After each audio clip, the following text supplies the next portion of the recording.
को सादर और नमो। एक जोग योग है, बड़ा भाग मानुष तन पाया। मनुष्य जीवन पाना बड़ा भाग्य का काम है, और उसमें भी परम सौभाग्य है कि संत परंपरा में दीक्षित होकर के अपने जीवन को एक उत्कर्ष जीवन जीते हुए ऊर्ध्व गति करना, अपना भी और समाज की भी ऊर्ध्व गति कराना, इस भाव से हम सब ने जो भेद धारण किया है वो हमारे बड़े परम सौभाग्य का विषय है। क्योंकि हमारे श्रद्धेय हरिगिरी महाराज, प्रेमगिरी जी महाराज और अन्य अन्य संत महात्मा तो इस परंपरा को पूरे देश में बैठे हुए सभी संतों को एक सामंजस्य बिठा करके पुनः स्थापित करने का जो कल्प कर रहे हैं, मैं आपके चरणों में पुनः वंदन करता हूँ।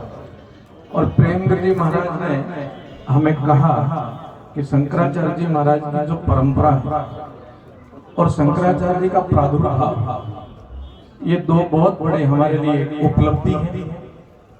शंकराचार्य जी का प्रादुर्भाव एक शंकर के भगवान के अवतार के रूप में, और शंकराचार्य जी का उस कालखंड में अवतरण होना जो एक संक्रमण दौर था पूरे भारत में, और विश्व के अंदर जो सबसे प्राचीन धर्म सनातन धर्म, उस धर्म के लिए विशेष रूप से संक्रमण दौर चल रहा था। दिव्यात्मा देवात्मा पुनः आकर के हमें वो एक मार्ग दे गई, प्रशस्त कर गई।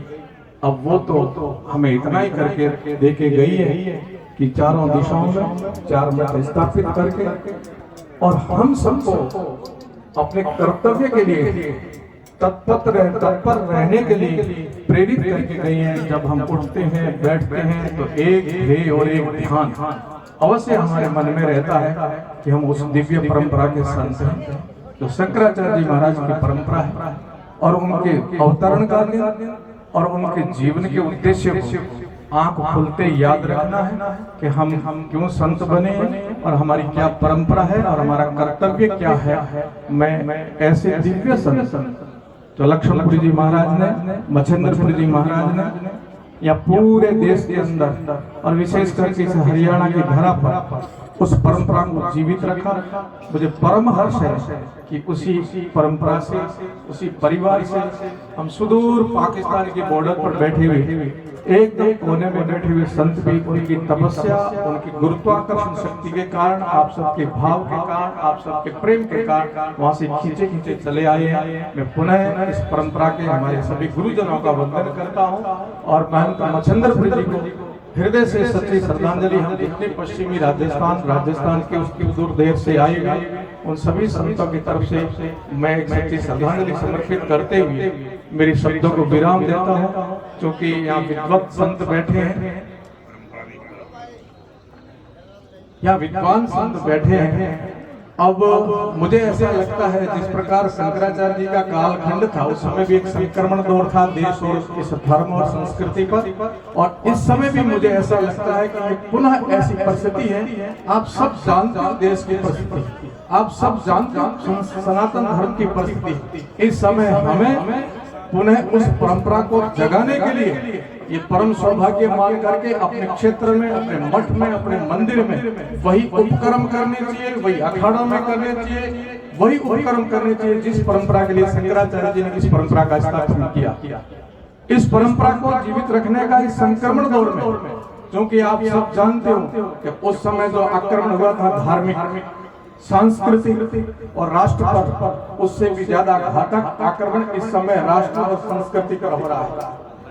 मैं आशा रखता हूँ हमारे संत परंपरा के सभी संतों का, मैं मानता हूँ कि हम सब लोग एक समान नहीं हो सकते, सब हाथ की उंगलियां भी एक जैसी नहीं हो सकती, परंतु हाथ को एक साथ रहना पड़ता है, उंगलियों को एक साथ रहना पड़ता है। ऐसे ही आप सभी, हम सभी उस परंपरा को जीवित रखने के लिए, धर्म को जीवित रखने के लिए, संस्कृति को जीवित रखने के लिए और इस देश को जीवित रखने के लिए हम अपने कर्तव्य का निर्वहन करें। मैं एक दो शब्द कहकर मेरी बात को पूरा करूंगा। मैं कोई बहुत बड़ा विद्वान या वक्ता भी नहीं हूँ, मैं तो एक आदेश की पालना करने वाला एक छोटा सा संत हूँ और आपके चरणों का एक सिपाही हूँ। परंतु मैं कभी कभी बैठ करके सोचता हूँ तो मुझे कालखंड की कुछ पंक्तियां याद आती हैं। किम करामी क्व गच्छामि क्व धारिष्यामि, किम करामी क्व गच्छामि क्व धारिष्यामि, कहाँ जाऊं, क्या करूं, और इस धर्म का धारण करेगा, किसकी जिम्मेवारी है? आज चारों तरफ जो आप देख रहे हो वातावरण, देश के अंदर, समाज के अंदर, संस्कृति के अंदर, गृहस्थ के अंदर, समाज के अंदर जो बैठा है, इसकी किसकी जिम्मेवारी?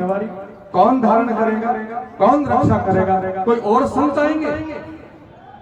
जो कर गए वो अमर हो गए, जो आएंगे वो भविष्य के गर्भ में है। वर्तमान पीढ़ी को तो करना है, ये वर्तमान पीढ़ी का करना है। और मैं दो शब्द कह करके मेरी बात पूरी करूंगा। एक होता उद्देश्य, एक होता कर्तव्य। आप सब विद्वान संत विराजे, विद्वान लोग बैठे हैं। उद्देश्य और कर्तव्य दोनों अलग क्रियाएं हैं। उद्देश्य और कर्तव्य दोनों अलग क्रियाएं हैं। उद्देश्य को अंग्रेजी में टारगेट कहेंगे और कर्म को क्या कहेंगे? ड्यूटी कहेंगे। ऐसे उद्देश्य को ध्येय कहेंगे, लक्ष्य कहेंगे, और कर्तव्य को क्या कहेंगे? फर्ज कहेंगे, उद्देश्य कहेंगे और ड्यूटी कहेंगे, और अंततः शास्त्रों में उसको धर्म कहेंगे। कर्तव्य ही धर्म है, ड्यूटी ही धर्म है। और यही गीता में भगवान कृष्ण ने कहा था, तू तेरे धर्म का पालन कर। आज हम सबका क्या धर्म बनता है? क्या धर्म बनता है हमारा? उद्देश्य हमारे जीवन का अलग है, निश्चय ही अलग है। उस ऊर्ध्व गति को प्राप्त करना, भजन करते करते परमानंद को प्राप्त करना, परंतु जीवन में कुछ कर्तव्य भी तो है, कुछ धर्म भी तो है। उस धर्म का निर्वहन हम कितना करते हैं? यदि हम अपने कर्तव्य का निर्वहन नहीं करते, हम साधु होकर साधु का कर्तव्य का निर्वहन नहीं करते, गृहस्थी होकर गृहस्थी का कर्तव्य का निर्वहन नहीं करते, पिता होकर पिता का धर्म नहीं निभाता, पत्नी होकर पत्नी का धर्म नहीं निभाती है, शिष्य होकर शिष्य का धर्म निभाता नहीं है, गुरु होकर गुरु का धर्म नहीं निभाता है, कर्मचारी होकर के कर्मचारी का कर्म नहीं करता है, और नेता होकर के नेता का कर्म नहीं करता, जो सबके सब अधार्मिक ही कहलाते हैं। तो अब थोड़ा अपने हृदय पर हाथ रख करके देखना कि मैं मेरे कर्तव्य का निर्वहन कितना करता हूं, मैं कितना धार्मिक हूं। अब धर्म की क्या ह्रास हुआ? उस परंपरा को शंकराचार्य जी ने जीवित किया, चारों दिशाओं में खूंटे स्थापित किए, पूरे देश के अंदर मठ और मडियां स्थापित की। परंतु आज हम सबसे पहले आए, परंतु हमने समाज को किस प्रकार संरक्षण दिया, किस प्रकार देश को दिया, और आगे क्या होगा? किम करामि क्व गच्छामि क्व धारिष्यामि। मुझे आशा और विश्वास है कि 13 अखाड़ों के माध्यम से, अन्य परंपराओं के माध्यम से, जितने संत महात्मा विराजे, सभी संप्रदाय के माध्यम से मैं पूर्ण विश्वास करता हूँ कि आने वाला समय इस सनातन धर्म का होगा और किरणवंतो विश्वमार्यम बनेगा। और वो कौन करेगा? वो वही करेगा जो धर्म का गुरु है। और वो धर्म के गुरु कौन है? जो आज मंच पर बैठे हो, आज सामने बैठे हो, और शायद मेरी आवाज और कहीं भी पहुंच रही है, तो धर्मो रक्षति रक्षिता, इस धर्म की रक्षा करने का शंकराचार्य जी और हमारे परंपरा के जितने गुरु हुए, वो जिम्मेवारी वर्तमान पीढ़ी को देके गए हैं कि अब धर्म की ध्वजा तुम्हारे हाथ में, इस धर्म की ध्वजा को ऊंची रखना, कभी नीची मत होने देना। यही हमारा कर्तव्य है, यही हमारा धर्म है।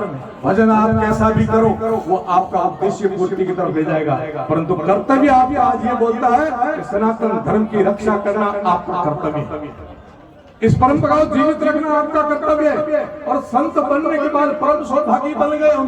परम सौभाग्य तो जीवन में बहुत विलक्षण लोगों को मिलता है। इस परम सौभाग्य को हम अपने कर्तव्य की पूर्ति के लिए, जो हमें मच्छिंद्रपुरी इस संत परंपरा, हमारी गुरु परंपरा जो दे गए, इनको हम हृदय से सहर्ष वंदन करते हुए, स्वीकार करते हुए, सुबह उठते समय, शाम को सोते समय एक बार परंपरा का अपना निर्वहन करने के लिए अपने आत्मा अवलोकन करते हुए इनको पुनः सच्ची श्रद्धांजलि देते हैं। और हम लोग पश्चिमी सीमा में बैठे हुए आपसे प्रेरणा लेकर के, सीमा के प्रहरी, जो सीमांत बॉर्डर आप सब जानते हैं वहाँ कौन लोग रहते हैं और किन से हमें मुकाबला करना पड़ता है। इस देश के अंदर अलग अलग जगह पर अलग अलग परिस्थितियां खड़ी है। पूर्वांचल में अलग स्थितियां खड़ी है, दक्षिण भारत के अंदर अलग परिस्थितियां खड़ी है, और यहाँ आसपास में अलग परिस्थितियां खड़ी है, और सीमांत क्षेत्र में अलग परिस्थितियां खड़ी है। देश और समाज, पूर्वांचल में जाओगे आपसे पूछेंगे क्या आप इंडिया से आए, क्या आप भारत से आए हो?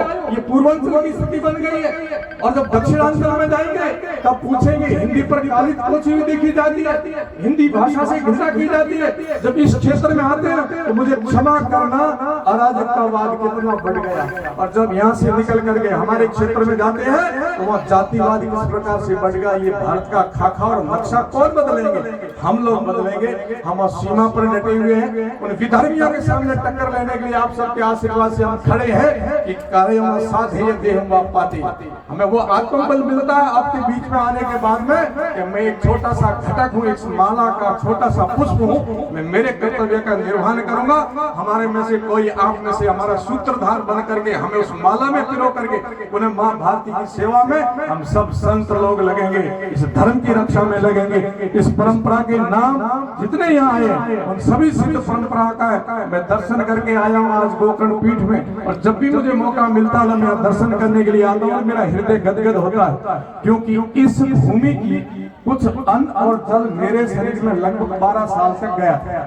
यहाँ के पूर्व मुख्यमंत्री जी आए थे मेरे वहाँ, चौटाला जी, और मैंने पूछा आप इतनी दूर कैसे आ गए? तो महाराज आपने हरियाणा का अन्न और जल खाया इसलिए मैं आया हूँ। मैंने इस धरती का भी अन्न और जल खाया और पिया है। मैं जब भी मेरा मन होता है, टाइम मिलता तो मैं संतों के दर्शन, समाधियों के दर्शन करके प्रेरित होकर के यहाँ से पुंज लेकर के शक्ति लेके जाता हूँ। इस परंपरा के उन सिद्ध पुरुषों के मैं नाम लेकर के उनको वंदन करता हूँ। सिद्ध श्री केशवपुरी जी महाराज, शीतलपुरी जी महाराज, विशंबरपुरी जी महाराज, गंगापुरी जी महाराज, खेमपुरी जी महाराज, अशोकपुरी जी महाराज, कृष्णपुरी जी महाराज, धर्मपुरी जी महाराज, रामपुरी जी महाराज, लक्ष्मणपुरी जी महाराज और वर्तमान गादीपति पीठाधीश्वर स्वामी कपिलपुरी जी महाराज। इस गुरु परंपरा के सभी महंतों को, सभी संतों को, सभी शिष्यों को मैं पुनः सादर वंदन करता हूँ। और इसी आशा के साथ हम वापिस एक ऊर्जा, एनर्जी, शक्ति लेके जाएंगे। यहाँ बैठे हुए संत हमारे ऊपर कृपा करेंगे और ये धर्म की ध्वजा